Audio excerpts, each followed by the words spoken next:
For National Doughnut Day, we're actually going to go international and show you how to make beignet, which is a French donut. Beignet and beignet both mean donut, but beignets are very thin, include lemon, and are often more crunchy rather than spongy. It also requires no yeast, so this is a pretty simple recipe to make at home. The origin of beignet go all the way back to the Roman Carnival, a large celebration lasting 8 days up until the beginning of Lent. In France, beignet began in the city of Lyon. Traditionally, shops would offer the fritters just before Lent due to their high fat content.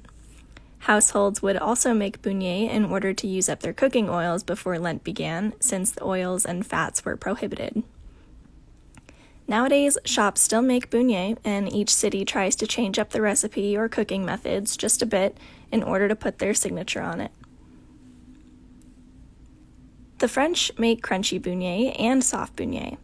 Crunchy beignets have very thinly rolled out dough and are knotted before frying. Many countries make a variation of this donut. You might have heard of angel wings, which is what we might call these donuts in the US. In Hungary, these are served at weddings, and in the Ukraine, vinegar and alcohol are added. There is also a tradition in some countries for husbands to give beignet to their wives on Friday the 13th to avoid bad luck. We hope you make beignet at home. Happy National Doughnut Day!